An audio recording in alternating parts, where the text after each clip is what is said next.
जय हिंद। सभी विद्यार्थियों को मैं संजीव सिंह, आप सबका स्वागत है आरबी द विजन पर। तो देखिए, पेट के एग्जाम में हम लोग ग्राफ लगातार पढ़ते चले आ रहे हैं और इसके पहले भी बहुत सारे क्वेश्चन हम लोग कर लिए हैं, एग्जाम तक भी करेंगे। तो आज हम लोग फिर से ग्राफ के क्वेश्चन करेंगे। देखिए ध्यान से सुनिएगा, कुछ बातें आपको मैं बता दूं। आज ये आप जो कर रहे हैं ग्राफ के क्वेश्चन तो कर ही रहे हैं, क्योंकि एग्जाम अब बहुत नजदीक आ गया है आपका। हम लोग क्या किए हैं कि प्रैक्टिस सेट करा रहे हैं, आपको 20 कराएंगे, 20 प्रैक्टिस सेट कराएंगे। उस 20 प्रैक्टिस सेट में देखा जाए तो आपके 20 क्वेश्चन तो आएंगे ग्राफ और टेबल से, 20 क्वेश्चन तो आएंगे ग्राफ टेबल से, 5 क्वेश्चन आएंगे आपके रीजनिंग से, और वहीं से 5 क्वेश्चन आएंगे प्रारंभिक अंकगणित से। तो टोटल आपके देखा जाए तो 30 क्वेश्चन हो गए। कितने हो गए मेरे भाई? 30 क्वेश्चन आपके हो गए हैं। और ये 30 क्वेश्चन बहुत ही इंपॉर्टेंट है, ये बहुत ही इंपॉर्टेंट है। ये आपका लगातार चलेगा, अब आज से नहीं कल से स्टार्ट करेंगे हम लोग, और डेली चलता रहेगा आपका। 20 क्वेश्चन ग्राफ टेबल का, 5 रीजनिंग का, 5 मैथ का, डेली आपको प्रैक्टिस कराया जाएगा। अगर इसको आप मिस करते हैं तो आप अपने दिमाग में बैठा लीजिए कि आप एग्जाम से बहुत दूर चले जाएंगे। एग्जाम से आप बहुत दूर चले जाएंगे, मतलब आपका नंबर एकदम गड़बड़ा जाएगा, खराब कर देंगे पेपर आप। तो पेपर को अगर अच्छा बनाना है तो आप इस 30 क्वेश्चन पर पूरा फोकस करिए अच्छे से, ठीक है? क्योंकि अगर यहाँ पर पेट में आप अच्छा नंबर पाएंगे तो जाहिर सी बात है अधीनस्थ जितनी वैकेंसी आते हैं उसमें आप पार्टिसिपेट कर पाएंगे। अगर यहाँ पर आप सब बेकार कर देते हैं तो वैकेंसियां आएंगी, आपके यार मित्र दोस्त उसमें पार्टिसिपेट करेंगे, लेकिन आप उससे वंचित रह जाएंगे। तो उन सब चीजों को ध्यान में रखते हुए, ये नहीं कि हमें पेट की वैकेंसी नौकरी नहीं देती, नौकरी की शुरुआत तो होती है यहीं से। तो आप अपने आप को अभी से तैयार कर लीजिए, और जो 20 टेस्ट कराए जाएंगे उसमें आप अच्छे से पार्टिसिपेट करिए, ठीक है? चलिए अब देखते हैं हम लोग क्वेश्चन को बारी बारी से, और आराम आराम से पढ़ेंगे, कोई जल्दीबाजी नहीं है। क्वेश्चन को आप भी मेरे साथ सॉल्व करिएगा और हम तो कराएंगे। देखिए यहाँ पर पहला क्वेश्चन आपका दिया है, निर्देश दिया है, निम्न आयतचित्र का अध्ययन करके नीचे दिए गए प्रश्नों का उत्तर दीजिए। यहाँ पर कोई आयतचित्र है, इसमें इसके डाटा दर्शाए गए हैं, अभी हम पढ़ेंगे क्या लिखा है। क्वेश्चन क्या दिया है कि 15 से 45 वर्षों की आयु वर्ग के व्यक्तियों की कुल संख्या कितनी है। यहाँ पर देखिए ये व्यक्ति हैं जिनकी यहाँ पर आयु दिया है, ये क्या दिया है, ये इनका उम्र दिया है, और ये व्यक्तियों की संख्या दिया है। ये क्या दिया है? व्यक्तियों की संख्या। इधर व्यक्तियों की संख्या है, इधर व्यक्तियों का उम्र है, ठीक है? अब चलिए देखिए, 15 वर्ष, 20 वर्ष, 25 वर्ष, 30, 35, 40, 45, ये आंकड़े इधर के हैं। इधर देखिएगा 50, 100, 150, 200, 250, 300, 350, 400, 450, मतलब इधर 50-50 का गैप है और इधर आपका 5-5 का गैप है, ठीक है? ये बात आप समझ गए हैं। आइए क्वेश्चन में देखते हैं। लिखा है 15 से लेकर 45 वर्ष तक जितने भी व्यक्ति हैं उनकी संख्या बताना है। चलिए, मतलब यहां से लेकर यहां तक जितने भी व्यक्ति हैं इनकी संख्या देखिए, ये दिखा रहा है, ये इनका संख्या दिखा रहा है। तो टोटल आपसे पूछा है संख्या कुल कितने हैं। आप जब देखेंगे तो यहाँ पर देखिए, इस ग्राफ में देखेंगे तो कहाँ पे टच कर रहा है भाई? 450 पे टच कर रहा है ये। इसको देखेंगे तो ये 250 पे है। इसको देखिए भाई, ये 150 पे है। अगर इसकी बात की जाए तो 75 पर है। इसको ध्यान से देखेंगे 50 पर है, और ये आपका उसका आधा 25 पे। ये इनकी संख्या है। इधर तो उम्र दिया है और इधर क्या है? इनकी संख्या है। पूछा कुल व्यक्ति कितने हैं। देखिए 450 और 250 जोड़ देंगे हम तो हो जाएगा 700। 700 में अगर जोड़ेंगे 150 तो हो जाएगा कितना आपका? 850, और ये हो गया 50, 900, 75 ये, 25 ये, 100 और हो गया। 900 हमने काउंट किया था, 100 और जोड़ देंगे तो फाइनली क्या आएगा आपका कि कुल उम्र जितने हैं, जितने भी उम्र के बच्चे हैं उनकी टोटल संख्या 1000 है। तो ऑप्शन में देखेंगे सी आंसर आपका करेक्ट हो जाएगा, ठीक है? मतलब 15 वर्ष से लेकर 45 वर्ष तक जितने भी बच्चे हैं उन बच्चों को अगर जोड़ा जाएगा तो कुल 1000 बच्चे आपके आएंगे। कितने आएंगे? 1000 आएंगे, और इस सवाल का आंसर आपका, ठीक है? चलिए अगला क्वेश्चन देखिएगा।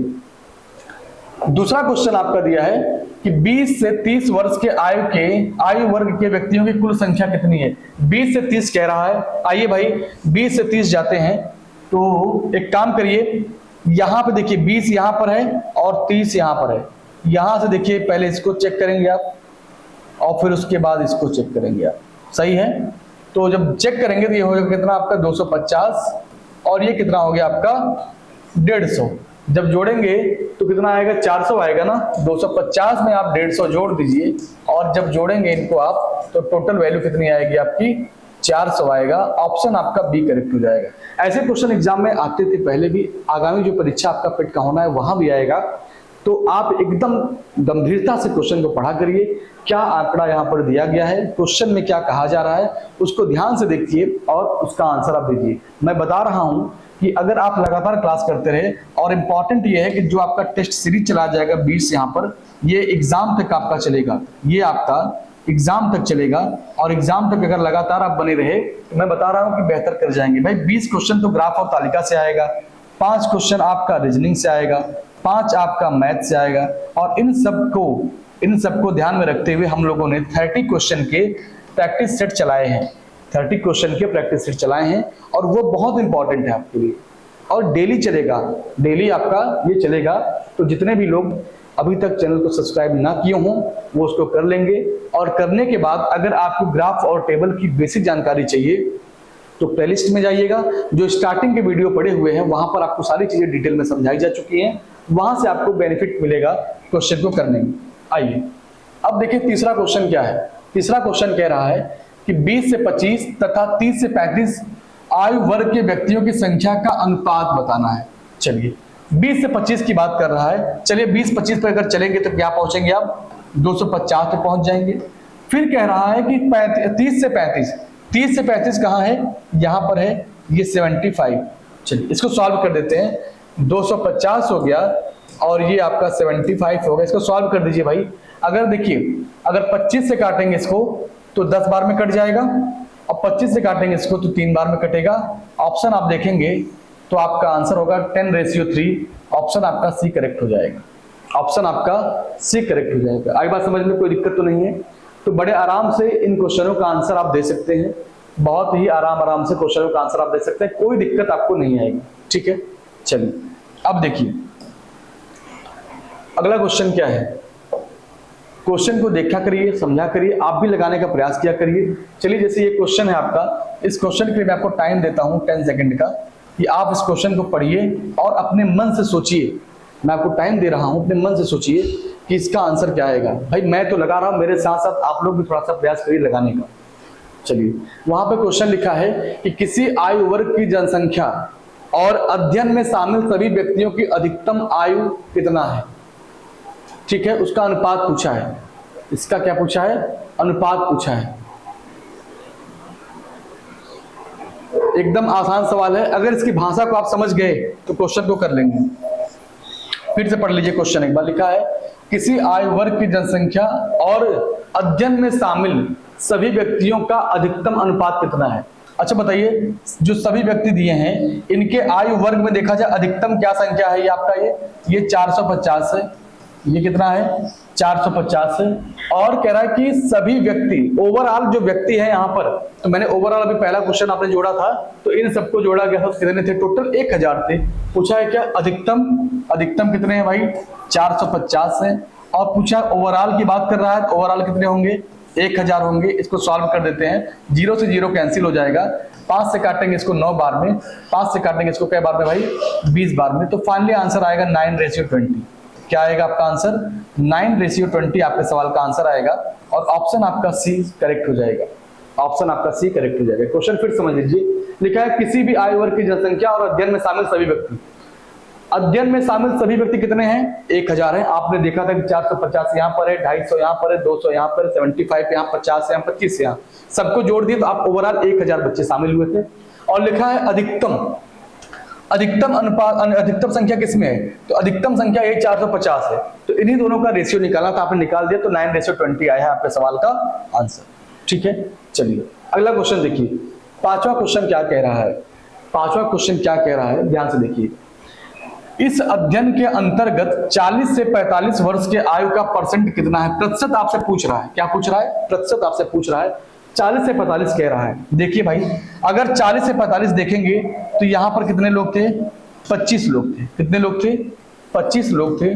और परसेंट निकालने के लिए, क्योंकि कुल संख्या कितनी थी आपकी ओवरऑल देखा जाए तो 1000 है, कुल संख्या कितनी है आपकी 1000 है। और परसेंट निकालने के लिए आप 100 से मल्टीप्लाई कर देंगे तो 0 से 0 कट जाएगा, आपका बचेगा 25/10 का मतलब होता है 2.5 आपके सवाल का आंसर हो जाएगा। क्या हो जाएगा, 2.5 आपके सवाल का आंसर आ जाएगा। आई बात समझ में। लिखा क्या है, इस अध्ययन के अंतर्गत 40 से 45 वर्ग के जितने भी बच्चे हैं उनका परसेंट क्या होगा। तो आपने ग्राफ में देखा कि 40 से 45 के बीच में 25 बच्चे हैं और ओवरऑल कितने थे, कुल 1000। तो 25/1000 परसेंट निकालने के लिए 100 से आप मल्टीप्लाई कर दीजिए। आप सॉल्व करेंगे तो 2.5 आएगा आपके सवाल का आंसर। ठीक है, चलिए अब बढ़ते हैं अगले क्वेश्चन पे हम लोग। अगला क्वेश्चन देखिएगा। अब देखिए आपका यहाँ पर क्वेश्चन चेंज हो चुका है। ये क्या है भाई, क्वेश्चन चेंज हो चुका है। देखिए थोड़ा सा ग्राफ आपका नीचे हो गया है, तो कोई बात नहीं, मैं यहाँ पे बता देता हूँ, ध्यान से देखिएगा। ठीक है, अब ध्यान से देखिएगा क्या कह रहा है, मैं आपको बता देता हूँ ग्राफ में क्या लिखा है। यहाँ पर विद्यार्थी दिए हैं ABCDE विद्यार्थी हैं, और उसके बाद यहाँ पर इनके दिन दिए हैं। देखिए ये क्या है, ये विद्यार्थियों की कैटेगरी है, और ये जो लिखा है दिन है, जैसे आपका सोमवार, मंगलवार, बुधवार और बृहस्पतिवार। ठीक है, अब उसके बाद यहाँ पर कुछ डाटा दिया हुआ है। आइए पहले हम लोग क्वेश्चन को पढ़ते हैं, फिर आपको हम ग्राफ समझाएंगे अलग से। देखिए लिखा है, निम्न सारणी का सावधानी पूर्वक अध्ययन कीजिए और दिए गए प्रश्नों का उत्तर दीजिए। अब देखिए, एक सप्ताह के विभिन्न दिनों में ली गई जांच परीक्षा में एक कक्षा के 5 विद्यार्थी हैं। एक कक्षा के 5 विद्यार्थी हैं, कौन कौन से हैं, A, B, C, D एवं E के प्राप्तांक अधिकतम कितने अंक है मेरे भाई, 100 अंक है। मैक्सिमम जो पूर्णांक है वो 100 अंकों का है। अब यहाँ पर लिखा है B द्वारा सोमवार, बुधवार और बृहस्पतिवार को मिलने वाला कुल अंक। बी द्वारा, देखिए ये क्वेश्चन बहुत टफ नहीं है, बहुत ही आसान क्वेश्चन है। आपको बस अपना दिमाग, अपने कंसंट्रेट को बना के रखना है इस क्वेश्चन पर। ऐसे क्वेश्चन तो आप जान लीजिए एग्जाम में आएंगे, तो मैं आपको बता दूंगा फिर से कि 30 क्वेश्चन आपके कंफर्म है, 30 क्वेश्चन आपके कंफर्म है। बस उसके लिए आपको अपने पर कंट्रोल रखना है, और इस चैनल के जितने भी वीडियो पहले पढ़े हुए हैं उसको देख लीजिएगा, और लगातार एग्जाम तक जितने पढ़ाए जाएंगे, क्योंकि हम लोग एग्जाम के पैटर्न को देखते हुए क्वेश्चन को लाएंगे जो आपको हेल्पफुल करेंगे आपकी परीक्षा में। चलिए बी द्वारा बात देखिए मैं कैसे लगाता हूँ, एकदम आसानी से देखिएगा। बी द्वारा सोमवार, बुधवार, बृहस्पतिवार। चलिए बी की बात करते हैं भाई। कह रहा है सोमवार हो गया, बुधवार हो गया और बृहस्पतिवार हो गया, तो मिलाकर कुल कितने अंक मिले। एवं ई द्वारा, अब ई की बात कर रहा है, ई द्वारा मंगलवार। चलिए ई द्वारा आइए भाई, मंगलवार हो गया, उसके बाद बुधवार है और शुक्रवार है, तो बुधवार यहाँ पे है, बुधवार यहाँ पर है, और यहाँ पर देखिए शुक्रवार दे चुका है। तो क्वेश्चन में देखिए शुक्रवार कहीं पर नहीं है, शुक्रवार नहीं है। इसको हम लोग क्या करते हैं, इसको हम लोग बुधवारी बना देते हैं, इसको क्या करते हैं, बुधवारी मान लेते हैं थोड़ी देर के लिए, क्योंकि क्वेश्चन में यहाँ पर शुक्रवार दिया है और शुक्रवार नहीं, इसको हम लोग क्या बना देते हैं, बुधवार बना देते हैं। अब क्वेश्चन को सॉल्व करिए। कोई भी दिन दिया रहे, आप परेशान बिल्कुल भी ना होंगे। जैसे शुक्रवार दे दिया है वैसे बुधवार दे देता, मंगलवार देता, सोमवार देता, कोई दिक्कत नहीं। आपका कॉन्सेप्ट जो है वो क्लियर होना चाहिए कि हमको लगाना कैसे है। अब कह रहा है कुल मिलाकर कुल अंकों का माध्य क्या अंतर है, माध्य क्या अंतर है। अब देखिए माध्य का मतलब होता है औसत, माध्य का मतलब क्या होता है, औसत होता है। मतलब दोनों को जोड़िए, उसका औसत निकालिए, और औसत का अंतर कितना ये आपसे पूछ रहा है। चलिए 65 है, 82 है, 72 है, जोड़ दीजिए 5 और 2 7, 7 2 कितना हो गया, 9 हो गया। 6 6 12, देखिए 6 और 8 कितना हो गया, 14 हो गया। 14 और 7 कितना हो गया, 19 हो गया। सही है। इसका माध्य निकालना है, 3 से आपको भाग देना पड़ेगा। इसको भी जोड़ दीजिए, 9 और 2 11, 11 और 8 कितना हो गया, 11 8 19 हो गया। चलिए एक बचा है आपका, एक क्या है बचा हुआ है, 7 और 1 8, 8 5 13, 13 और 6 19, कितना आएगा, इधर भी यही आया है। इसका अंतर पूछा था, इसका अंतर पूछा है, तो इस कंडीशन को ध्यान में रखते हुए इसका आंसर आप निकालेंगे। जो अंतर आएगा वही आपके सवाल का आंसर होगा। लगाना आपको इसी तरीके से है, लेकिन यहाँ पर चूंकि यहाँ शुक्रवार देके रखा है, तो मैंने अपने मन से यहाँ पर बुधवार ले लिया है। तो चूंकि दोनों के आंकड़े सेम आ गए, दोनों के आंकड़े क्या हैं, सेम आ गए हैं। लगाने का तरीका आपका यही रहेगा कि जितने जितने दिन की बात कर रहा है, जिस छात्र की बात कर रहा है, उसको आप उठा लीजिए, और जिस जिस दिन का अंक बोला है कि इतना इतना अंक इसको प्राप्त हुआ है, उस दिन के अंकों को जोड़ दीजिए। माध्य का मतलब होता है औसत, माध्य निकालिए, फिर उसका अंतर निकाल दीजिए। इसको जब सॉल्व करेंगे तो कोई एक वैल्यू आएगी यहाँ पर, कोई एक वैल्यू आएगी यहाँ पर। इन दोनों का जो अंतर होगा वही आपके सवाल का आंसर बन जाएगा। ठीक है, चलिए अगला क्वेश्चन देखते हैं हम लोग। अगला क्वेश्चन है आपका, लिखा है कि सोमवार को ई द्वारा प्राप्तांक बृहस्पतिवार को बी द्वारा प्राप्तांक से कितना % अधिक है। चलिए सोमवार को चलते हैं ई के पास। सोमवार यहां पर है, ई कितना पाया है भाई, 84, और कह रहा है बृहस्पतिवार को बी द्वारा, बृहस्पतिवार है यहां पर बी है, कितना बी पाया था, 75। एक कितना अधिक है, सोमवार को ई द्वारा प्राप्तांक बृहस्पतिवार को बी द्वारा प्राप्तांक से तुलना किससे कर रहा है? बी से कर रहा है। और चलिए अंतर देखेंगे तो 8 इधर है और 4 उधर, कितना हो जाएगा? 12 हो जाएगा। और तुलना आपको करना है बी से, तो बी की वैल्यू कितनी है? 12 है। और परसेंट निकालने के लिए आपको क्या करना पड़ेगा? 100 से मल्टीप्लाई करेंगे। 12 से काटेंगे तो 6 बार में कट जाएगा, 6 से काटेंगे इसको तो आएगा 50/3। और 50/3 का मतलब होता है 16 सही 2/3%। क्या होता है? 16 सही 2/3% आपके सवाल का आंसर आ जाएगा। तो देखिए यहां पर ऑप्शन आपका सी करेक्ट हो जाएगा, यहां पर ऑप्शन आपका सी करेक्ट हो जाएगा। आई बात समझ में? कोई दिक्कत नहीं है, बड़े ही आराम से क्वेश्चन को देखिएगा, पढ़िएगा, ठीक है। चलिए क्वेश्चन को देख के कभी भी आपको हताश और निराश नहीं होना है, क्योंकि क्वेश्चन तो बनाया गया है, आपको सॉल्व करना है। मतलब उससे ज्यादा दिमाग आपके पास है भाई। क्वेश्चन कुछ भी लिखा हो लेकिन सॉल्व तो आपको करना है। इसका मतलब है कि क्वेश्चन आपसे छोटा है, आपका लेवल बड़ा है, आपका लेवल बड़ा है। अपने अंदर की कॉन्फिडेंस को आप डाउन मत होने दीजिएगा। लिखा है सभी दिनों को मिलाकर सी का औसत प्राप्तांक क्या होगा? सभी दिन को जोड़ दीजिए और सी की बात कर रहा है, जोड़िए भाई। देखिए 6 और 5 11, 11 और 2 कितना हो गया? 13 हो गया। एक बचा है, देखिए 3 और 1 कितना हो गया? 4, 3 और 1 4, 7 4 11, 11 7 18, 18 और 6 कितना हो गया? 24 हो गया। तो 243 आया है। कितना आया है भाई? 243 आया है। आपसे पूछा इसका औसत बताइए। कितने दिन थे? 1 2 3 4, 4 दिन थे।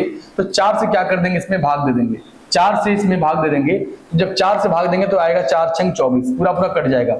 अब यहां पर आपका दिमाग थोड़ा सा कंफ्यूज होगा कि भाई ये तो वैल्यू नहीं कट रहा है। अब मैं आपको बता दूं ऐसे कंडीशन में आप क्या करिएगा। यहां पे जो 3 लिखा था ना, इसको आप क्या बना दीजिए? 4। अब जब 4 से भाग देंगे तो आएगा 60। आंसर आपका हो जाएगा सी, सॉरी आंसर हो जाएगा 60। मतलब ए ऑप्शन आपका करेक्ट है। कुछ जगहों पर आपको अपने हिसाब से काम करना पड़ेगा। देखिए 5 2 7, 5 2 7 और 7 6 13, उसके बाद फाइनली जोड़ेंगे 243 आएगा। लेकिन जब यहाँ पर 243 में जब आप भाग देंगे तो ये वैल्यू डिवाइड नहीं होगा। तो आप क्या करिएगा? आप क्या करेंगे? इसको हम अगर 0 मान लें तो हो जाएगा 240, और 240 में जब डिवाइड करेंगे तो आएगा 60। मतलब वैल्यू को थोड़ा सा आगे पीछे अपने हिसाब से आप कर सकते हैं ग्राफ में, ठीक है, कोई दिक्कत नहीं आती। अगर आप एग्जैक्ट आंसर देने के चक्कर में पड़ेंगे तो आपका टाइम भी लॉस होगा और उसका कोई औचित्य भी नहीं है। तो ग्राफ के क्वेश्चन को थोड़ा सा वेरिएट कर लीजिएगा अपने हिसाब से। अब देखिए 9th नंबर का क्वेश्चन है। जैसे यहाँ पे कह रहा है कि मंगलवार एवं बुधवार को दोनों को मिलाकर सी एवं डी के प्राप्तांकों का माध्य क्या अनुपात होगा? माध्य मतलब क्या होता है भाई? माध्य का मतलब होता है औसत। अभी मैंने आपको पिछले क्वेश्चन में बताया था कि माध्य का मतलब होता है औसत। चलिए मंगलवार और बुधवार को चलते हैं। भाई मंगलवार बुधवार की बात कर रहा है, मंगलवार यहाँ है, बुधवार यहाँ है। कह रहा है सी के पास चलिए भाई। सी कितना पाया? 70, और ये कितना पाया? 75। 70 और 70 कितना हो गया? 140, 140 और 5 145 आ गया। अब कह रहा है डी की बात। डी के पास चलिए, यहाँ पे 51 है, यहाँ पर 64 है। 4 और 1 कितना हो गया? 5 हो गया। 6 और 5 कितना हो गया? 11 हो गया। सही है। अब आपसे पूछा है कि इनके माध्य क्रमशः अनुपात बताइए, इनके मध्य अनुपात बताइए। चलिए एक काम करते हैं, अब ध्यान से समझिएगा। अनुपात बताना है आपको। कटेगा क्या? ये काट दीजिए। अगर 5 से काटेंगे 2 बार में कितना बचेगा आपका? 2 बचेगा। 5 25 कितना हो जाएगा? 25। यही आएगा ना भाई। 5 से काटेंगे, एक मिनट रुक जाइए। यहां पर अगर इसको 5 से काटेंगे 2 बार में कट जाएगा, 4 बचेगा। ये कितना हो जाएगा? 9 29 आएगा। और यहां काटेंगे 5 से तो 5 दूनी 10, 1 बचेगा, 5 3 15, 29/23 आएगा। 29/23 आपके सवाल का आंसर है। 29/23 आपके सवाल का आंसर है।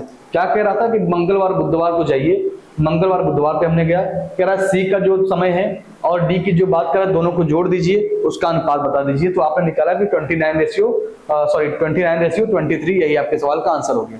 चलिए अगला क्वेश्चन देखिए।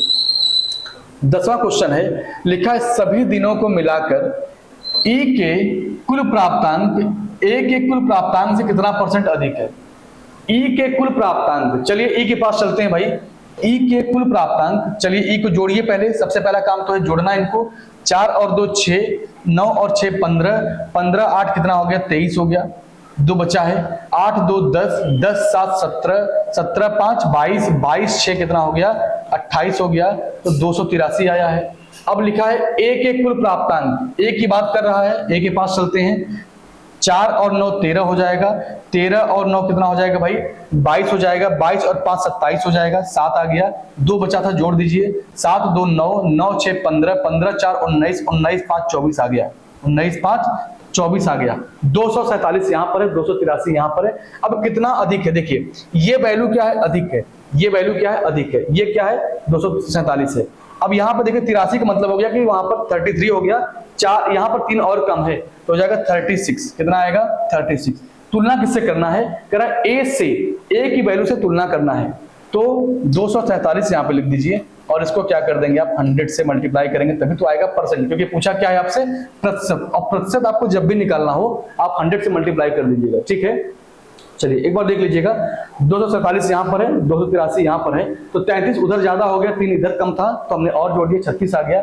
अब एक काम करें, इसको काटना आपका काम है। देखिए अगर काटेंगे इसको तो 7 2 9 4, ये देखिए 4 से काटना है तो एक काम करिएगा, ये जो आपका 7 लिखा था इसको मैं बना देता हूँ 8, क्योंकि ग्राफ के क्वेश्चन में वैल्यू कटते नहीं है तो एक क्वेश्चन नंबर आगे पीछे हम लोग कर सकते हैं, कोई दिक्कत नहीं काटने के लिए।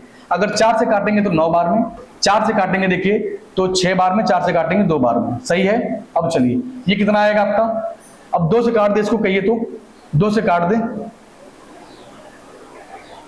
2 से काटिए, 2 से काटेंगे कई बार में भाई 31 आएगा, 2 से काटेंगे तो यहाँ पर 50 आएगा, 9 25 45 450 और यहाँ पर आएगा आपका 31।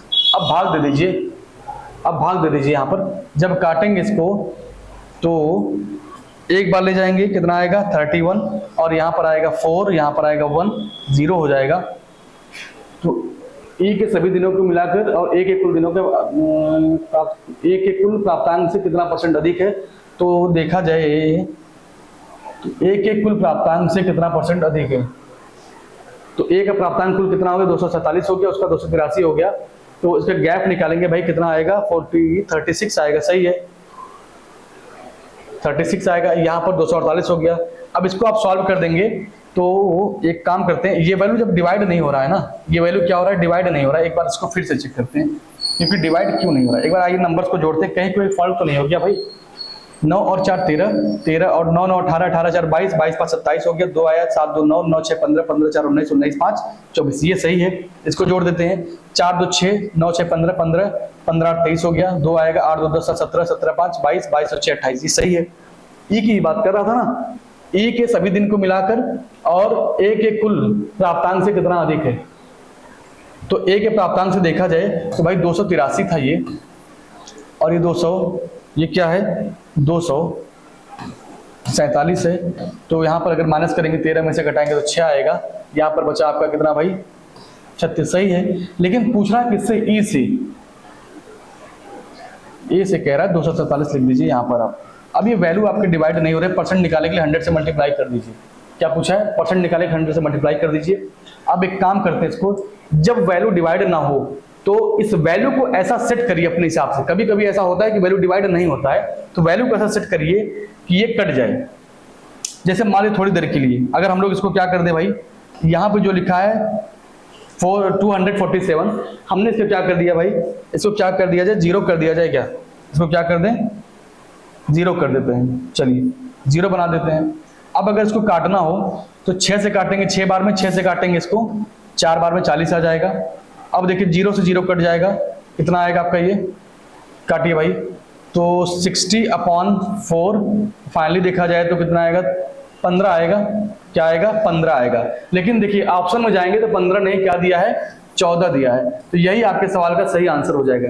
कभी कभी वैल्यू कटते नहीं है, जब वैल्यू ना कटे तो आप परेशान बिल्कुल भी ना होया करिए, उस वैल्यू को अपने हिसाब से आगे पीछे सेट कर लिया करिए और जो आंसर में आपको सबसे नियरेस्ट दिखाई दे वही आंसर टिक कर दिया करिए, आपके क्वेश्चन सही हो जाएंगे, ठीक है। आप एकदम अगर काटने के चक्कर में पड़ेंगे तो आंसर आपका आएगा ही नहीं, आप उसी में उलझे रहेंगे। तो इन सब चीजों से आपको बचना है, इन सब चीजों से क्या करना है आपको बचना है। तो चलिए अब देखिए अगला क्वेश्चन क्या दिया है, ठीक है। अब यहाँ पे देखिए ग्राफ चेंज हो चुका है, इस ग्राफ को एक बार हम लोग फिर से पढ़ते हैं ध्यान से और उसके बाद क्या करते हैं, उसके बाद क्वेश्चन को और देखते हैं। देखिए लिखा नीचे दिए गए एक बार डायग्राम का अध्ययन कीजिए और इस पर आधारित प्रश्नों के उत्तर दीजिए, तो बात सामान्य से लिखा ही रहता है। अब देखिए यहाँ लिखा वर्ष 2006 में कोयले के उत्पादन यहाँ देखिए कोई फैक्ट्री था, उस फैक्ट्री में कुछ आदमी काम करते करते मर गए और कुछ काम करते क्या हो गए भाई, कोयले के खान में मरने वाले व्यक्ति। ये जो आपका खड़ी खड़ी लाइन यहाँ पर दिखाई दे रहा है ना, ये कोयले के खान में मरने वाले व्यक्ति हैं और ये औद्योगिक दुर्घटना में मरने वाले, दोनों व्यक्ति मरने वाले हैं, लेकिन मरने वालों की कैटेगरी अलग अलग है।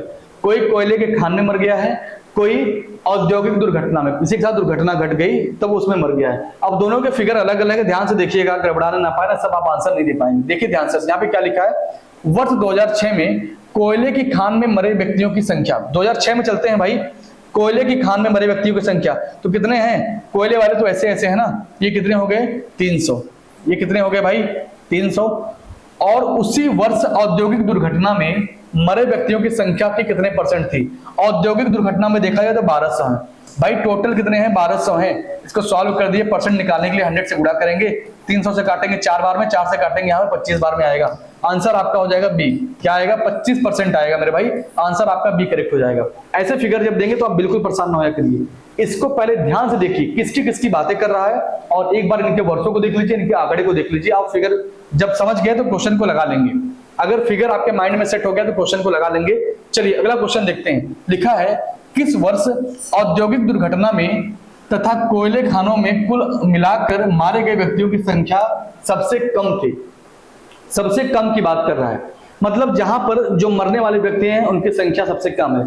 तो भाई देखिए क्वेश्चन में एक बात ध्यान से, हम लोग चले जाए 2009 के पास, क्या है भाई, कह रहा है जो औद्योगिक दुर्घटना में मरे हैं, जो कोयले वाले में मरे हैं, सबको जोड़िए और संख्या कम आनी चाहिए। देखिए ये 1200 और 300 मिलाएंगे तो 1500 हो गया, 900 और ये 150, साढ़े 10 हो गया, और यहाँ पर देखिए ये 150 आएगा भाई, कितना आएगा 150 आएगा, ये 1100, ये 1300 हो जाएगा, ये 1300 हो जाएगा, ये 8 2 10, ये 1000 हुआ। सबसे कम किसमें मरे हैं लोग, 2009 में मरे हैं, लगभग 1000 लोग मरे हैं। 2009 कहां पे दिया है ये, और सबको जोड़ेंगे तो कोई 1500, कोई 1200, कोई 1100 ऐसे दिया है, सबसे कम कहां मरे, 2009 में मरे हैं। तो ये आपके सवाल का आंसर ठीक है। चलिए अगला क्वेश्चन देखिए 13 नंबर का, लिखा है किस वर्ष कोयले की खानों में मरने वाले व्यक्तियों को छोड़कर औद्योगिक दुर्घटना में मरने वाले व्यक्तियों की संख्या सर्वाधिक थी। अब आप बताइए करा किस वर्ष कोयले की खान में मरने वाले व्यक्तियों को छोड़ दीजिए, कोयले की खान में जो मर रहे हैं उसको छोड़ दीजिए, औद्योगिक दुर्घटना से मरने वाले व्यक्तियों की संख्या सर्वाधिक है। औद्योगिक दुर्घटना की बात करें तो देखिए यहां पर देखिए सबसे ज्यादा कहां पे है, 1200, 2006 में, ऑप्शन कहां दिया है 2006 मतलब ऑप्शन आपका ए करेक्ट हो जाएगा भाई। औद्योगिक दुर्घटना में मरने वाले व्यक्तियों की संख्या सर्वाधिक है, कोयले वाले को छोड़ दीजिए, जो कोयले में मर रहे हैं उनकी बात ना करिए आप, अभी उसको दबा दीजिए आप मैटर को। अगर बात करें आप किसकी, औद्योगिक में, तो सबसे ज्यादा मृत्यु हुआ है 2006 में, 1200 लोग मरे थे। 2008 में भी मरे हैं लेकिन 1100 लोग मरे, इससे ज्यादा है तो आपका 2006 करेक्ट आंसर हो जाएगा। ठीक है चलिए 14 नंबर का क्वेश्चन है, लिखा है किस वर्ष औद्योगिक दुर्घटना में मरने वाले व्यक्तियों को छोड़कर, किस वर्ष औद्योगिक दुर्घटना में, अब इस बार कह रहा है कि औद्योगिक में जो मर रहा है उसको छोड़ दीजिए, और पूछा कोयले वाले में मरने वालों की संख्या सबसे कम है। औद्योगिक की बात नहीं करना है मुझे, औद्योगिक की बात नहीं करना है, कोयले वाले की बात करना है, और उसमें सबसे कम मृत्यु किस वर्ष हुई है। तो देखिए यहां पर देखिए कोयले में 2007 में देखा जाए भाई तो मात्र 150 लोग ही मरे थे, और बाकी में देखेंगे 200 200 300। 2007 दिया है क्या ऑप्शन में, 2007 दिया है, 2007 ही आपके सवाल का आंसर होगा, 2007 क्या होगा आपके सवाल का आंसर होगा। आई बात समझ में, पूछा सबसे कम कब किस वर्ष मर रहे हैं, तो 2007 में सबसे कम मरने वाले हैं। अगला क्वेश्चन देखिए, अगला क्वेश्चन क्या कह रहा है, देखिए 15 नंबर का क्वेश्चन है, औसतन एक वर्ष में कितने व्यक्ति औद्योगिक दुर्घटना तथा कोयले की खानों में कुल मिलाकर मारे गए थे। एक वर्ष में, एक वर्ष में कितने व्यक्ति, भाई देखा जाए तो सबको जोड़ना है और जोड़कर आपको निकालना एवरेज करा, औसतन बताइए, औसतन बताइए, चाहे कोयला से मरा हो और चाहे औद्योगिक दुर्घटना से मरा हो, उससे कोई दिक्कत नहीं, मर तो गए हैं ना, जान तो उनकी चली गई है। तो अब क्या करना है कि एक वर्ष में कितने व्यक्ति औद्योगिक दुर्घटना से मरे हो चाहे कोयले से मरे हो, तो इसके लिए क्या करें, 12 और 3 क्या हो गया, ये 1500 हो गया, यहाँ पर 9 और 1050 हो गया, यहाँ पर देखिए 1100, ये 2 1300 हो गया, 8 और 2 10, ये 1000 हो गया। सबको जोड़ दीजिए, सबको जोड़ेंगे, देखिए 1500 और ये 1000 कितना आ जाएगा भाई, 2500 आ जाएगा।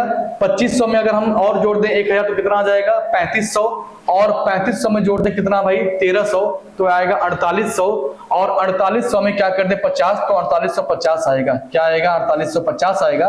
कितने वर्ष हैं, 1 2 3 4, 4 वर्ष हैं। तो एक काम करते हैं, 4 से यहाँ पे क्या करेंगे भाई, 4 से डिवाइड कर दीजिए, 4 से भाग देंगे तो कितना आएगा, 12 चौक 48 होता है।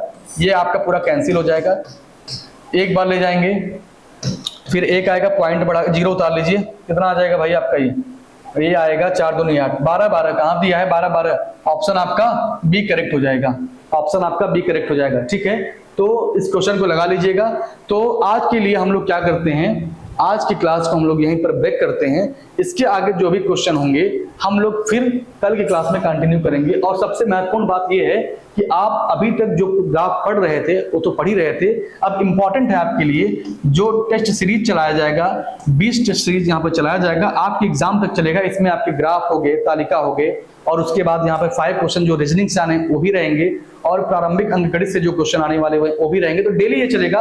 ये 30 क्वेश्चन आपको हम सिक्वेयर करा के छोड़ेंगे भाई, ये आपका फिक्स रहेगा 30 क्वेश्चन, इसको हम मिस नहीं होने देंगे। अगर यहाँ से आप अगर मिस करते हैं तो आप एग्जाम से समझ लीजिए कि हो जाएंगे बाहर, और आगामी किसी भी एग्जाम वैकेंसी में आप पार्टिसिपेट नहीं कर सकते। तो इसलिए अगर वैकेंसी को देखना है तो पेट के एग्जाम को सीरियस लीजिए। अभी भी आप कुछ नहीं खोए हैं, सब कुछ आपके पास बचा है, समय भी बचा है, सारी चीजें अभी बची हुई हैं। तो आप उस पर कंसल्टेंट होकर कंटिन्यू करिए क्लास। तो बस आज के लिए इतना ही, धन्यवाद।